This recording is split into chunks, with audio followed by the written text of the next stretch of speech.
medical conundrums too, when our bodies do freakish things and leave us confused. Hello and welcome to the channel. In my last video, we looked at a whole host of confusing and bizarre phenomena that even the greatest medical scientists cannot explain. I promised to deliver more of these, and in this video, I keep my promise. Here is Medical Conundrums Part 2. Without further ado, let's dive in. We start with the mystery of hiccups. Are we possessed? Hiccups, those strange, uncontrollable contractions of the diaphragm that make us sound like an over-caffeinated goat trying to swallow an entire cantaloupe, are one of the most mystifying and stubborn bodily functions. We've all had them. We've all experienced that moment where we look at someone else who has a particularly persistent case of the hiccups and wonder if they're possessed by the spirit of a malfunctioning robot.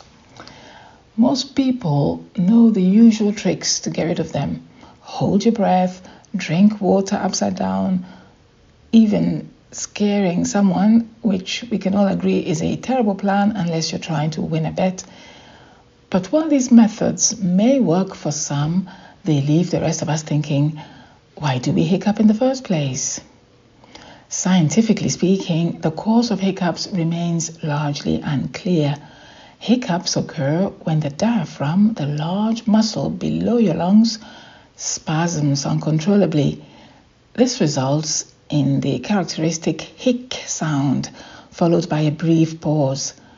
But what causes these spasms? And why are they so stubborn? While most cases of hiccups are temporary and caused by eating too quickly, drinking carbonated beverages, or sudden changes in temperature, some medical conditions, such as neurological conditions, brain disorders, infections, or even brain injuries, can trigger persistent or chronic hiccups. If you happen to develop a case of the hiccups that lasts for more than 48 hours, congratulations, you've officially entered the realm of medical mystery.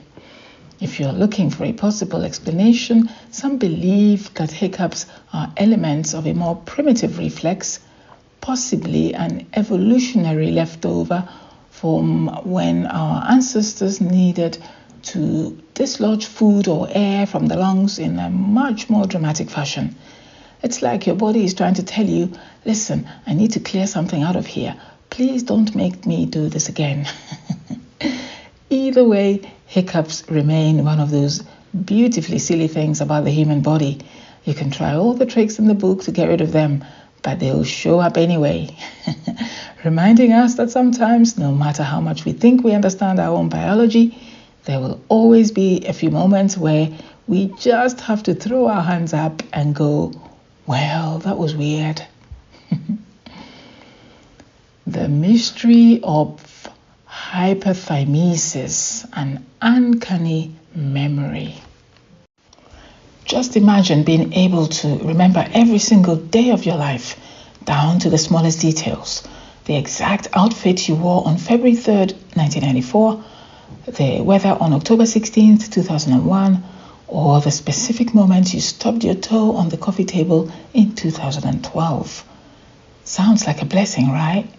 Well, for people with hyperthymesia or highly superior autobiographical memory, it can be more of a curse. Those with hyperthymesia can recall nearly every personal experience they've ever had with terrifying accuracy. Think about it. You've never forget an embarrassing moment, a cringe-worthy encounter, or a bad decision from years ago. You could spend hours or days reliving your worst memories, whether you want to or not.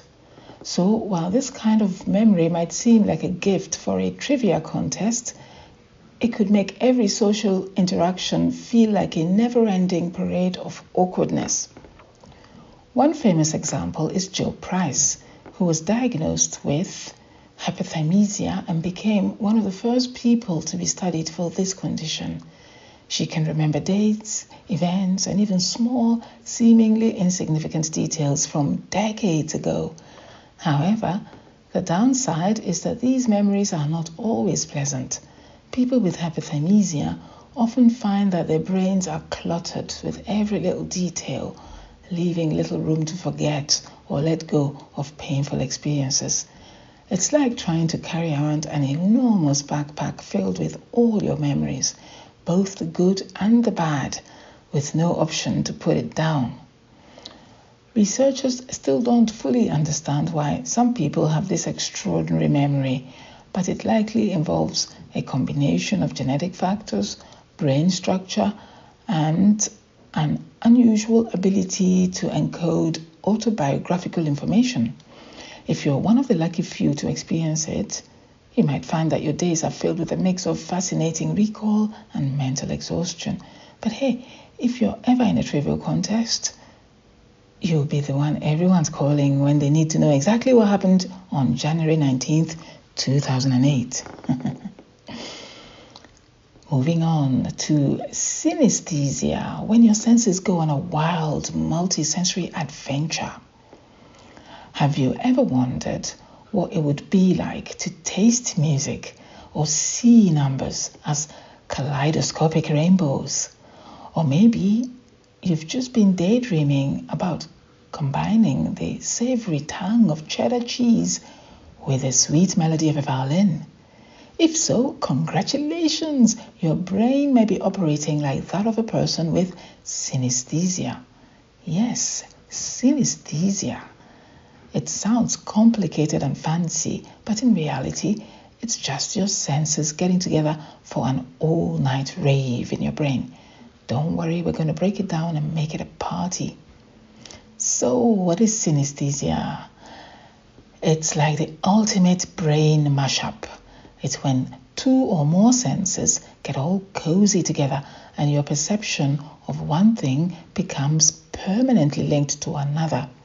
For example, you might hear colors, otherwise known as chromesthesia, taste shapes, like a triangle tasting like a green apple, or smell sounds. Yeah, that's the thing.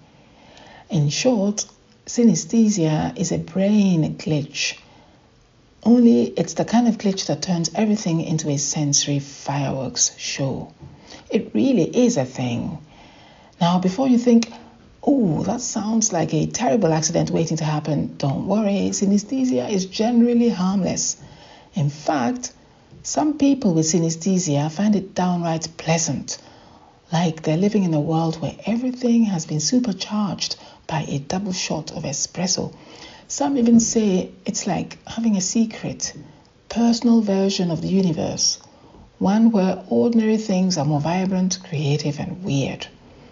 It's a bit like being the only person in a theater who's watching a 3D film, while everyone else is stuck with 2D. There are many types of synesthesia, and they're not all as normal as hearing colors or seeing sounds. Let's break it down. Chromesthesia, seeing sounds. This is probably the most famous type of synesthesia, where people see colors when they hear sounds. Imagine listening to your favorite song and suddenly the music isn't just music. It's a visual display of neon greens, electric blues, and maybe a little bit of glitter. The frequency and pitch of the sound may dictate the colors you see. So higher notes might look like bright yellows or oranges, while lower notes could appear as rich blues or purples. It's like attending a concert and getting your own private light show. Except instead of a DJ, it's your brain doing all the work. And while it sounds incredibly cool, because let's be honest, who doesn't want to be able to see Jimi Hendrix wail on his guitar in full Technicolor? It does have some downsides. For example, imagine listening to a high-pitched whistle and suddenly being blinded by a pink explosion of color. Not so fun when you're in a meeting or at the dentist's office. Grapheme color synesthesia. Numbers and letters are basically colors. Some people with synesthesia see numbers and letters as inherently colored. The letter A might always be red, and the number 5 might always be green. For these people, their brains have decided that each letter or number has its own predetermined color, much like how certain songs make you see certain colors or feel a certain way, or how some people think certain foods taste like specific colors. This kind of synesthesia might not sound all that crazy until you realize that these color associations are consistent over time. If your brain sees the number 7 as purple today, it will still be purple tomorrow and the next day and probably forever. Imagine if you were in math class and suddenly realized that your teacher's handwriting was an abstract masterpiece of neon hues that reflected the chaotic swirl of her daily thoughts. You'd be like, Mrs. Thompson, are you sure you're teaching algebra or are you painting the Sistine Chapel? It's as weird as that. Spatial sequence synesthesia. Numbers as physical spaces.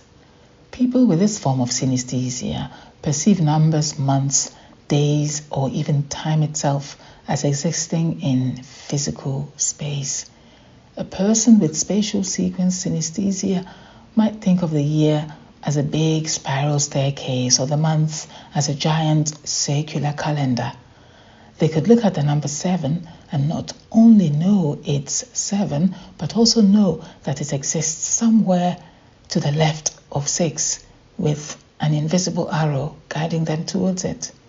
This is particularly handy when trying to remember things in a sequence, but it also comes with its own set of issues. Let's say you have an intense mental map of time and someone tells you they want to meet next Tuesday at noon. You might suddenly find yourself wandering through a conceptual hallway trying to remember where exactly that particular Tuesday is located in your mental timeline.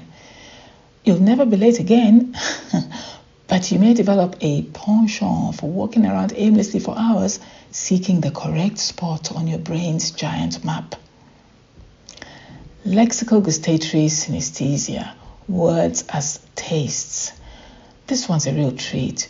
People with lexical gustatory synesthesia experience words as distinct tastes. So when someone says the word banana, instead of just hearing it, you might actually taste banana. Computer could taste like a cold slice of pizza, or perhaps mango tastes like, well, a mango. This makes for some hilarious yet incredibly bizarre experiences in conversation. Imagine describing a movie to a friend and saying, the plot was a bit bland, kind of like cardboard, don't you think? You'd be hit with a mouthful of cardboard flavor and suddenly you're questioning your life choices. But not to worry, there's some upside. Since people with synesthesia with this condition experience flavors more vividly, they can have a whole new level of culinary creativity.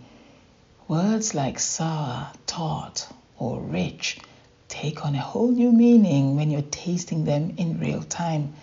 You could essentially become the world's first taste critique for books, talking about how the plot of Moby Dick tastes like a hearty stew of cinnamon and salt water. Mirror touch synesthesia, feeling others' touches. If you've ever watched someone stub their toe and winced in pain yourself, you might have a tiny bit of mirror touch synesthesia, where you feel physical sensations that others are experiencing. For some people, though, this experience is constant. They might feel as if they're being touched, poked, or even slapped whenever someone else is touched. Imagine watching your friend play with a bouncy ball and suddenly feeling the sensation of the ball bouncing off your own face. This can lead to some funny situations like feeling phantom paper cuts or cringing when someone gets pranked with a harmless flick to the ear. It's a gift and a curse, a bit like being your own personal empathy machine with a full set of exaggerated physical reactions. Why does synesthesia happen? At this point, you may be wondering, why on earth would the brain decide to make things this complicated? To answer this, we need to dive a little into neuroscience. Don't worry, I'll keep it light. Scientists believe that synesthesia occurs due to a bit of a cross-wiring in the brain. Normally, the brain keeps different sensory experiences separate, each one processed by different regions. But in the case of synesthesia, some of these pathways overlap. They could be due to excess neural connections or a lack of pruning. Basically, when your brain decides to delete unneeded connections, a process that happens more during early childhood. When these circuits don't properly prune themselves, it leads to synesthetic experiences. So now let's recap the pros and cons of synesthesia. First, the pros. Creativity explosion. Artists, musicians, and writers who have synesthesia often report that their sensory experiences give them an edge when it comes to creativity. Seeing colors when they hear music or tasting words might inspire new ways of expressing themselves. Better memory. Because people with synesthesia associate one sense with another, they tend to have better memory recall. If you've ever had to memorize a shopping list, imagine doing so while it's written in rainbow colors that are tied to distinct flavors. Impossible to forget. A cool party trick. Who needs boring small talk when you can casually drop that you taste the word cat as popcorn? And now the cons. Sensory overload. For some, synesthesia can be overwhelming. If your senses are constantly firing off in multiple directions, it can lead to sensory overload, leaving you feeling like you're stuck in a chaotic carnival. Distraction. Imagine trying to concentrate on a task while every number, word, or sound around you is turning into a visual or taste experience.